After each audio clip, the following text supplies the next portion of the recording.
जो question number तीसरा कह रहा है, अभाज्य गुणनखंड विधि,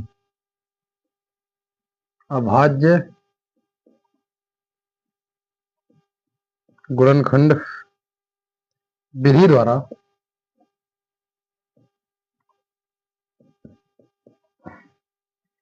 निम्नलिखित पूर्णांकों के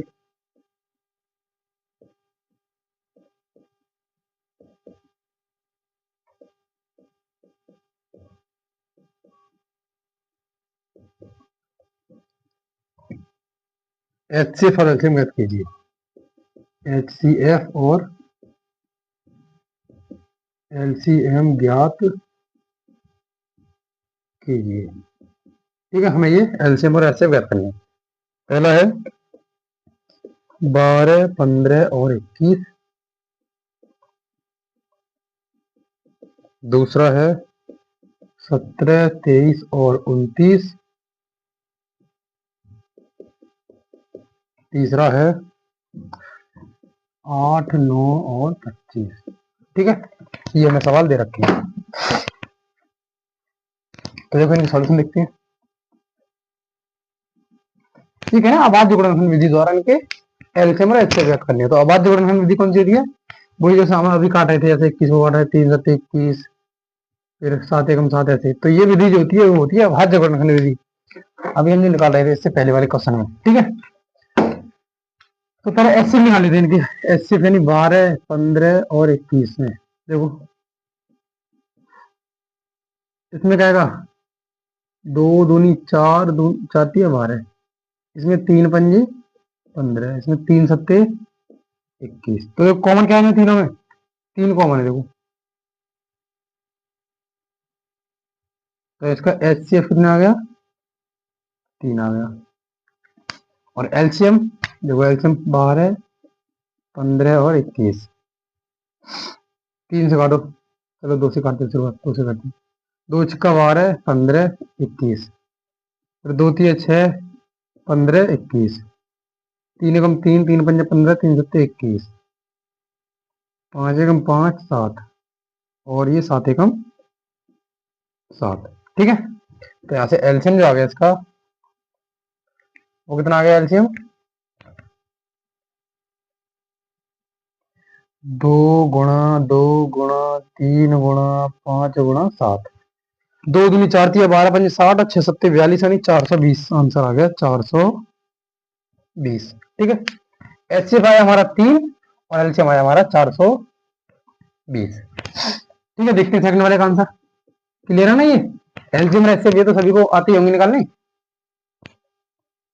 देखो अब ऐसे ये 17 है और ये 23 है और ये 29 है। तो देखो इनके फैक्टर करेंगे तो 17 एकम 17, 23 एकम 23, ये किसी के पहाड़ में नहीं आते हैं। तो 29 एकम 29। तो इनमें क्या कॉमन है? इनमें वैसे तो कुछ कॉमन नहीं था, लेकिन जब हम एक से इसमें गुणा करेंगे तो एक कॉमन आ जाएगा। तो इनका एचसीएफ कितना आ जाएगा? 1। ठीक है, और एलसीएम देखो, जिन संख्याओं का एचसीएफ 1 होता है, मतलब एचसीएफ अगर एक है किसी संख्या का, तो उनका एलसीएम अगर निकालना है हमें, तो उनके आपस में गुणा करना है बस। या तो ऐसे निकालो या फिर वैसे निकालो, तब भी गुणा ही करनी पड़ेगी। देखो 17, 23 और 29। देखो 17 से काट देगा, 17 एकम 17, ये 23 है, ये 29 है। फिर देखो 23 से काटो, 23 एकम 23, ये 29 है। फिर 29 से काटना पड़ेगा तो 29। तो इसका एलसीएम कितना आएगा? देखो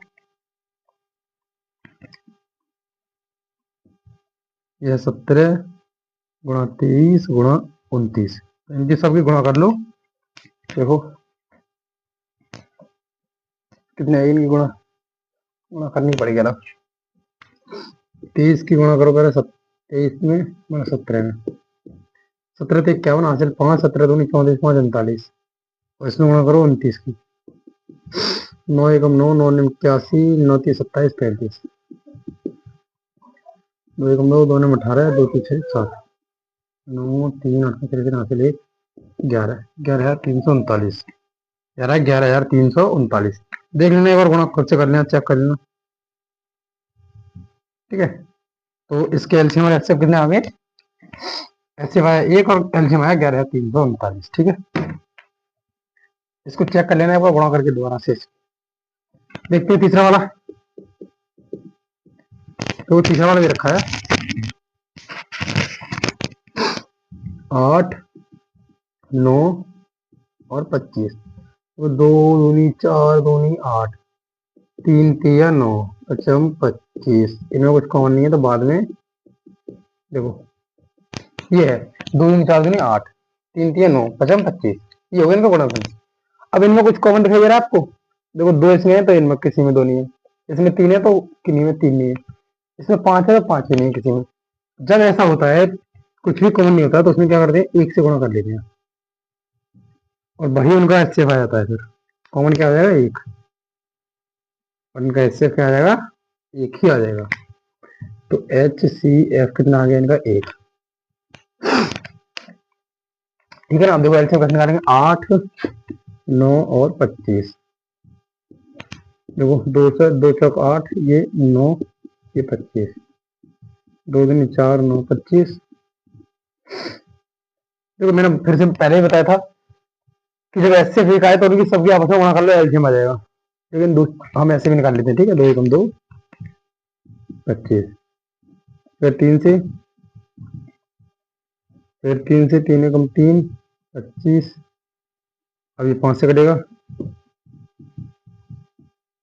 25, फिर से 5 से कटेगा, 5 एकम 5। तो इसका एलसीएम कितना आएगा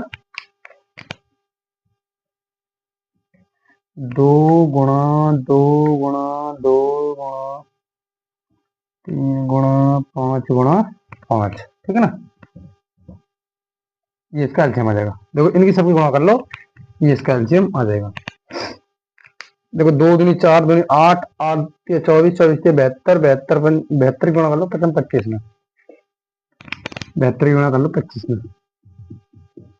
25 दूनी 50, हासिल 5, 25 सत्ते 175, 182 यानी 1820। एक बार कैलकुलेशन को खुद से चेक कर लेना। ठीक है, क्योंकि मैं जल्दी जल्दी कर रहा हूँ तो थोड़ा गलत भी हो सकता है। ठीक है ना। तो ये था इसका तीसरे वाले का आंसर। ठीक है,